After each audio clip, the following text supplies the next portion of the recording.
Kratos of Sparta, full-time dad and part-time god of war, is very strong. Strong enough to punch out minotaurs, in fact. But don't let Kratos' raw power overshadow the fact that he's also kind of a clever clogs. I'm Sai for WhatCulture.com, and here are 10 times Kratos was a genius. Number 10, accidentally discovering Baldur's weakness, God of War 2018.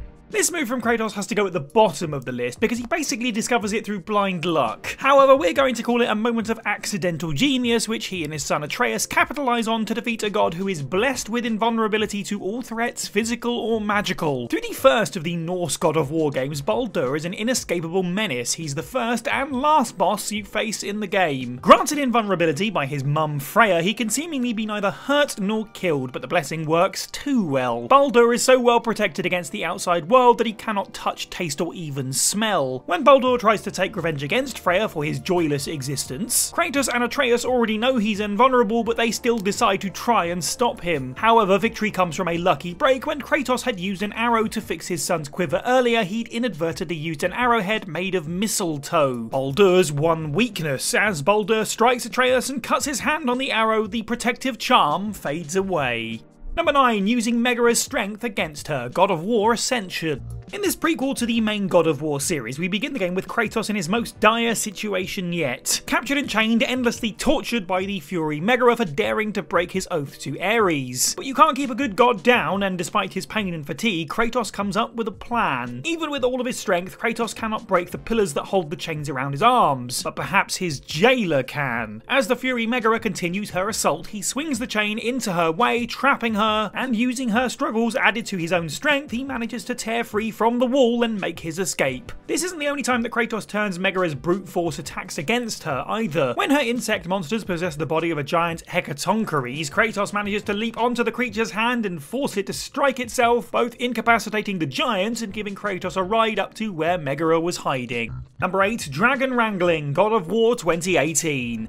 Would the relaunch in a series even be considered a God of War game without at least one giant monster? We think not, and don't forget to subscribe to the channel if you agree. The first game in the Norse saga continues the tradition, pitting Kratos against a raging lightning dragon. The ensuing battle has it all: pulse-pounding attacks, struggling out of a monster's jaws, and a truly genius move to finish the fight. To slay the dragon at last, Kratos uses his surroundings to spectacular effect. He drops a gigantic metal crane on the dragon's head, then uses the crane's claw to drag the beast down, impaling it on a rocky outcrop. But this is no ordinary rock, it's a kind that the player has seen before. Thanks to Atreus' magic arrows, Kratos already knows that this rock explodes on contact with lightning. As the beast prepares to spew its final thunderous breath, the entire outcrop explodes, killing the creature from within. And once Kratos jumps back to ground level, all he has to do is stand and look menacing as the creature's body falls at his feet. Seeing Kratos at his most violently creative reminds us just how skilled a warrior he is. Number 7, rematching Zeus before the fight even happens, God of War 2. This genius move from Kratos sees him fixing a big mistake he made in the past. Earlier in God of War 2, Kratos had poured his godly power into the blade of Olympus, leaving him mortal, only for Zeus to stab him with the blade when he refused to swear fealty. Now consigned to Tartarus, Kratos seemed helpless, but he's never helpless for long. After a lucky save from Gaia, Kratos begins his journey to the Sisters of Fate, 3 magical beings who weave the threads of fate and control destiny. Upon learning that Zeus destroyed Sparta while he was dead, Kratos becomes even more determined to reach the sisters, intent on asking them one thing. They must change his own fate by changing the outcome of his battle with Zeus. As is the way with God of War stories, the Sisters of Fate are somewhat less enthusiastic about helping Kratos, and a fight begins. After a mind-bending exchange, Kratos manages to steal the Loom of Fate and returns to the moment Zeus betrayed him, winning the rematch before the first fight had even taken place. Paradoxical, but clever. Number 6, blinding Persephone, God of War Chains of Olympus. God of War Chains of Olympus is a special installment in the series for many reasons. It's the first God of War game to be released for PSP for one, and it also has what might be the saddest QuickTime event in any video game ever. But one of the things that makes the game really special is the skill and creativity on display from our favourite Spartan. The boss fights in this game often require the player to use special tactics to overcome Kratos' foes, and the final boss is no exception. In his battle with the goddess Persephone, Kratos has to pull out all of the tricks he learned earlier in the game, dodging under and over over Persephone's strikes, hurling her own projectiles back at her and picking the perfect opportunity to attack. But even then, the Queen of the Underworld threatens to overwhelm him until he remembers his Greek myths. Using his polished shield like a mirror, much like Perseus did against Medusa, Kratos directs Helios's blazing solar flare directly at Persephone, dazzling her and forcing her back. Yet another brilliant example of Kratos using his surroundings. Number 5. Outboxing Heimdal, God of War Ragnarok. We've seen Kratos use his surroundings to great effect earlier in this list, but he's not just a master of improvisation, he's also blessed with perfect fight IQ. In the battle against Heimdal, we see Asgard's most irritating watchman lose his cool as Kratos flawlessly outstrikes him, and boy, does it ever feel cathartic. At the start of the battle, Heimdal is as smug as ever. Blessed with realm-spanning vision, he can see his opponent's intent a split second before they strike, uses to dodge and weave through Kratos' attacks, mocking him all of the while. Even the magical spear drop near made by Kratos' allies for this very battle doesn't seem to faze him, but Kratos has a plan of his own. As the ghost of Sparta and Heimdal trade blows, Kratos begins luring the arrogant god in closer with slow looping haymakers, then gradually switches up his rhythm. Heimdal, still too cocky to figure it out, has no idea why he's suddenly missing the timing on his dodges until Kratos feeds him a big right straight to the face. Seeing the disbelief on Heimdal's features, you can tell that what Kratos just achieved was a feat of genius. Number 4. Teaching Hermes to mind his surroundings, God of War 3.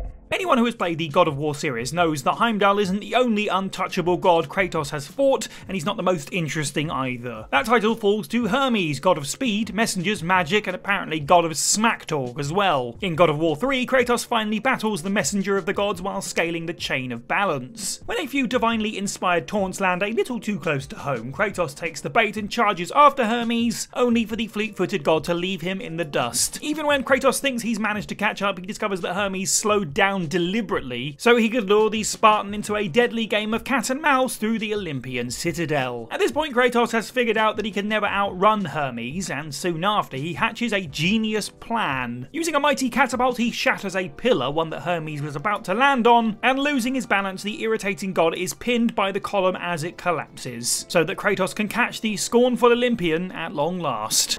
Number 3. Swiping Hercules' gauntlets, God of War 3. In the dramatic conclusion to the Greek saga of God of War, Zeus hurls wave after wave of Olympians at an enraged Kratos to slow him down. At this point, seeing the destruction he's caused, most of Kratos' opponents either fear him, or fear what he'll do to the world if they don't stop him. But to the ghost of Sparta, this is just another labour. Enter Kratos' brutish half-brother, Hercules. From the beginning of the fight, it's clear that Herc is not intimidated by Kratos. In fact, he thinks his position as the God of War is purely down to Zeus' nepotism, and seeks to usurp Kratos after killing him. He backs up his arrogance with immense strength too, and it seems like Kratos' weapons barely even hurt him. But if Kratos' weapons won't do the trick, perhaps Hercules' will. One by one, Kratos swipes the Nemean chestus, magical gauntlets shaped like the head of the Nemean lion. Blessed with their strength, Kratos can match Hercules blow for blow, and when Hercules shatters the arena floor, Kratos manages to turn it against him, pinning him beneath the rubble before pummeling him to death. Number 2. Making the fates reflect on their actions, God of War 2. Earlier in this list, we covered Kratos stealing the magic loom from the Sisters of Fate so that he could travel back in time for a rematch of sorts with Zeus. In this entry, we'll discuss how he got it, because that battle also saw Kratos use some weird and wonderful tactics to punch the Fates across time and space. In the fiercest fight with the Fates, battling Atropos and Lachesis simultaneously, Kratos is hurled all around his own history. Crossing his own timeline with enough audacity to make a Doctor Who fan shudder, Kratos fights Atropos on top of the gigantic Blade of the Gods, while a past version of himself is still wielding it. Finally, he manages to wrestle Atropos back into the present, and in doing so he realises the key to their power. They both left and returned through a portal in the shape of a mirror. After a tense exchange, Kratos tricks one of the Fates to fly into her own sister, giving him a chance to throw both of them into the mirror. Before they can portal out, he shatters it behind them, trapping them outside of time. Brutal. And number 1, earning Freyas' trust, God of War Ragnarok.